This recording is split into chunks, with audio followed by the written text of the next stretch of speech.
kasih atas kesediaan waktu untuk berkumpul di tempat ini.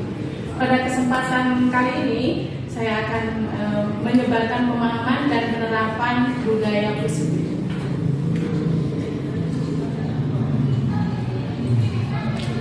Ada beberapa konsep inti pada budaya positif. Yang pertama ada perubahan paradigma belajar. Kemudian yang kedua ada disiplin positif. Yang ketiga ada nilai-nilai kebajikan. Yang keempat ada kebutuhan dasar manusia. Yang kelima ada motivasi perilaku manusia. Yang keenam ada posisi kontrol guru.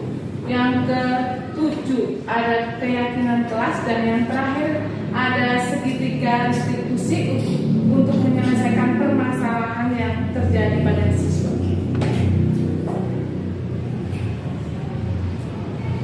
Pembelajaran dengan paradigma baru merupakan pembelajaran yang dirancang berdasarkan prinsip pembelajaran berdiferensiasi, sehingga para peserta didik belajar sesuai kebutuhan berdasarkan tahap perkembangan sesuai dengan teori psikologi modern untuk mewujudkan profil pelajar Pancasila. Bapak Ibu sudah memahami tentang profil pelajar Pancasila. Itu ada beberapa dimensi, ada 6 dimensi ya, yang saya tidak usah paparkan. Kemudian ada miskonsepsi tentang tree control. Kita sebagai guru untuk teori kontrol itu ada beberapa anggapan. Yang pertama ilusi guru mengontrol murid, kemudian ilusi bahwa semua penguatan positif efektif dan bermanfaat, kemudian ilusi bahwa kritik dan membuat rasa bersalah mampu menguatkan karakter. Itu yang kadang kita sering lakukan ya. Kita menegur anak tapi dengan menanamkan rasa bersalah pada anak. Kita menganggap itu masih baik ya kan, karena kemudian ilusi bahwa orang dewasa berhak memaksa. Nah, itu kadang kita masih melaksanakan pemaksaan terhadap siswa. Kamu harus begini, kamu harus begini. Kemudian yang berikutnya nanti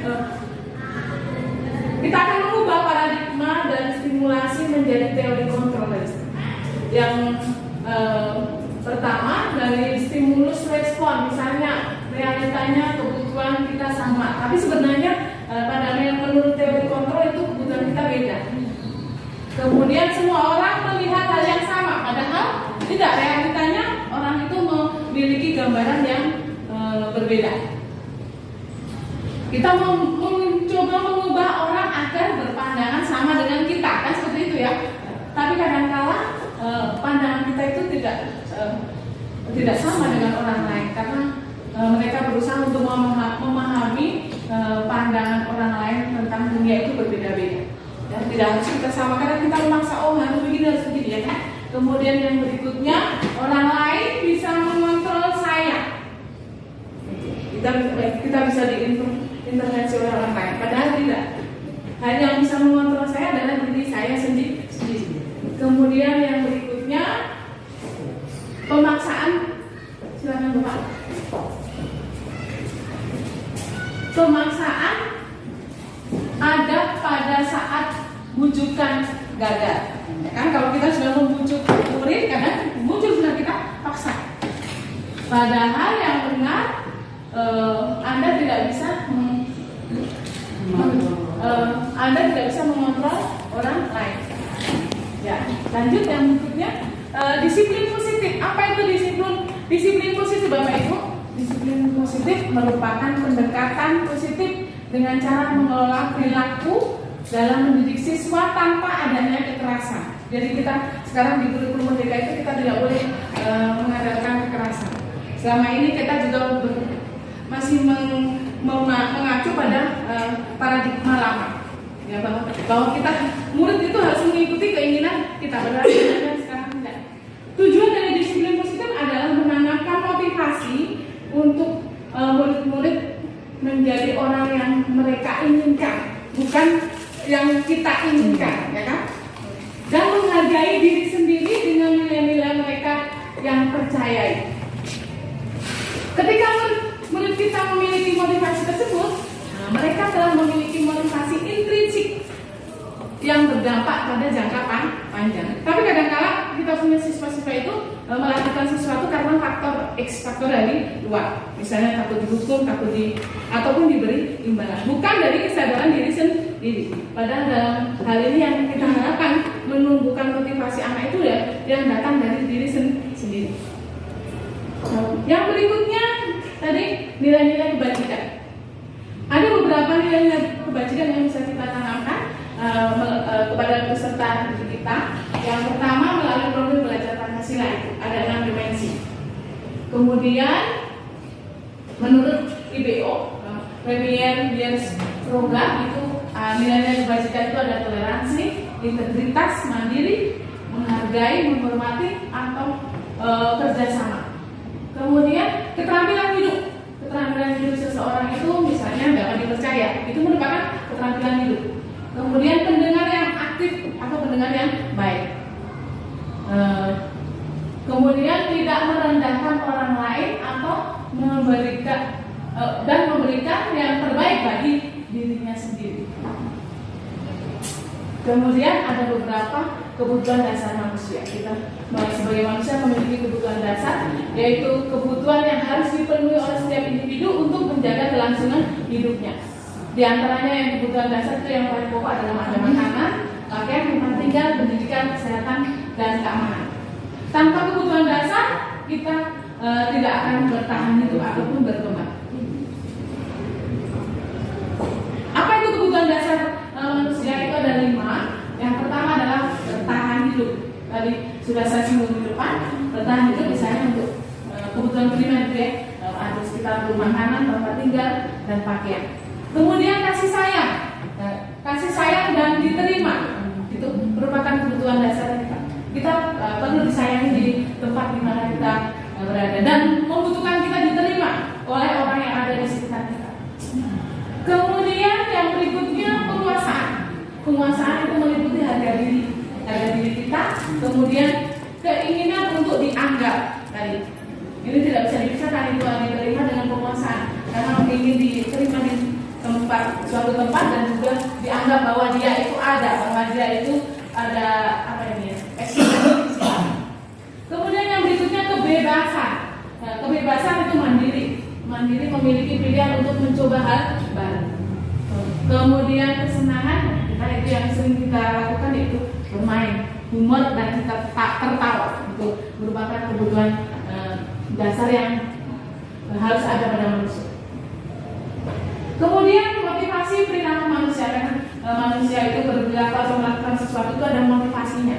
Yang pertama karena melakukan sesuatu karena untuk menghindari rasa ketidaknyamanan, karena ada rasa tidak enak. Kemudian yang kedua untuk mendapatkan imbalan kesalahan. Tapi semua orang pasti melakukan kesalahan. Kemudian bapak atau ibu kita sebagai guru juga pernah melakukan seperti itu. Kita seolah-olah membela mereka, ya kan, sehingga mereka punya mental kembali normal. Yang berikutnya, yang kedua adalah validasi tindakan yang salah. Baru kita arahkan bahwa tindakan yang dia lakukan itu tidak benar. Misalnya anak itu terlambat, kita tanya, kamu terlambat pasti ada alasan bukan? Misalnya, ya kan? Padahal kamu bisa melakukan yang lebih buruk, misalnya anak terlambat. Nah, kita bisa memberikan validasi tindakan di kita bisa mengatakan padahal kamu bisa melakukan hal yang lebih buruk. Misalnya apa? Kamu tidak usah datang ke sekolah, tapi ini sudah berjuang untuk datang ke sekolah meskipun terlambat. Yang terakhir yaitu menanyakan keyakinan. Menanyakan keyakinan kita itu kita menggali motivasi intrinsik yang ada di dalam siswa itu sendiri. Misalnya kalau kamu terlambat ini apa solusinya? Kita tanyakan ke mereka bagaimana solusinya agar mereka tidak terlambat lagi. Ya. Baik itu Bapak Ibu itu yang bisa sampaikan. Terima kasih. Mungkin ada pertanyaan atau tambah pertanyaan lebih ke kalau dari judulnya disiplin positif, berarti apa saja usaha kita untuk mendisiplinkan anak caranya harus positif, baik itu verbal maupun perilaku.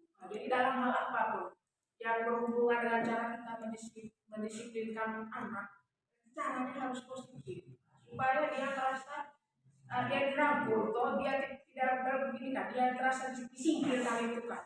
Begitu. Jadi di kelas, misalnya mulai dari lingkungan kelas, kemudian lingkungan yang lebih besar dalam satu sekolah misalnya itu.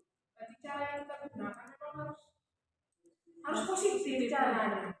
Misalnya begini, saya jadi apalagi jadinya. Misalnya begini kan, bagaimana anak bisa belajar dengan nyaman di kelas? Kalau kita sudah bilang begini, Bapak Bemo, bodoh. Jadi secara psikologis bagaimana dia bisa dengan gembira ketika dia sudah dikatakan seperti itu. Jika tidak heran kalau misalnya begini, anak-anak misalnya kita menikahi, mungkin itu juga tuh, karena dia merasa saya malas belajar ini. Karena saya gitu. Kan kita menginginkan orang lain memperlakukan kita itu kan dengan baik. Berarti kita dikasih kan kayaknya kalau saya bilang seperti itu, misalnya gitu, kalau masakan jelek sekali, tidak enak, pasti kita apa tuh? Dia saya dalam susah selama ini begitu dia apa namanya susah sekali untuk ngomong itu karena berpikir begini. Sebentar saya di sini saya suruh dia belajar, tapi saya sudah bilang begini, kamu tidak bisa itu. Kau dari hari-hari begini terus. Di depan dia punya teman-teman, di depan orang banyak. Kita punya anak-anak begini selama ini orang Korea memang harus dengan cara kekerasan itu yang harus berubah cara berpikirnya.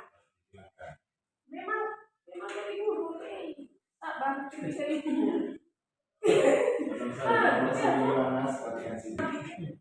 Kalau dengan tentara mereka bisa kasih terima. Kalau dengan kita yang bisa sama kita. Kalau saya akan langsung ini. Ansang. Kalau saya mau tahu, ada yang salah. Kalau saya memang saya sudah banyak dari dalam arti saya. Kalau saya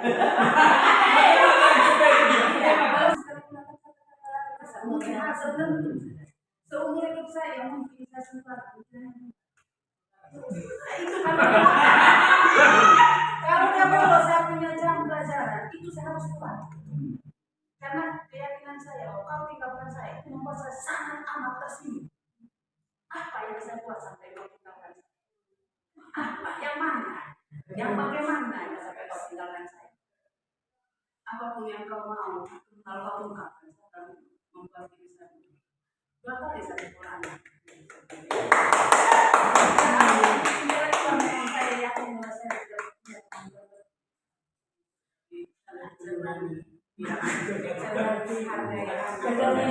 Manajernya dari kelima posisi kontrol guru kami sudah pada posisi kontrol sebagai manajer. Ya makanya tadi datang bergabung untuk belajar dari manajer. Kalau saya masih terlalu itu sistem pendidikan kolonial. Yang walaupun kadang-kadang saya bawa dengan tuyul, tapi saya pikir mungkin anak-anak juga biasa tuyul. Contoh, pernah satu kali ini curhat. Kakak Leon punya adik, ini curhat. Saya pernah sampaikan ke mama. Jadi disuruh untuk kan mata pelajaran apa? Pokok bahasan tentang metodologi penelitian kimia.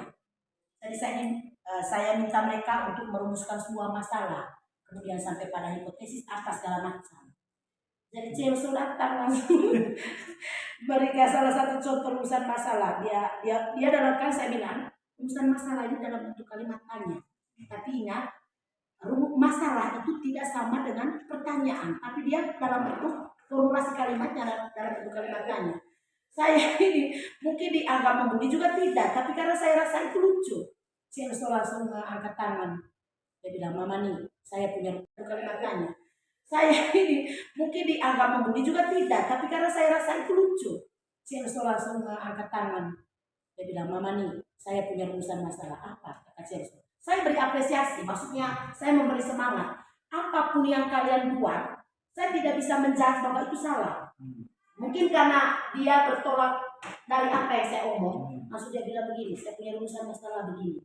Mengapa di laboratorium terjadi kecelakaan?" Saya ini itu lagi.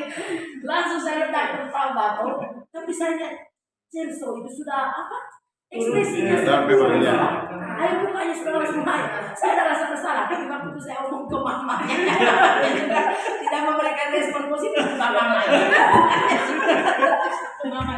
Mamanya lebih ke maki lagi. Tapi saya bisa kurang positif dari Celso. Iya. Dan dia berarti dia ada. Dia serius. Berarti dia lu kok kalau kelihatan kok ya maka sengaja pada ya tambah atau bagaimana kadang-kadang mungkin hanya supaya saya punya pendapat, punya ide, coba dulu. Yang walaupun kita rasa sudah ini.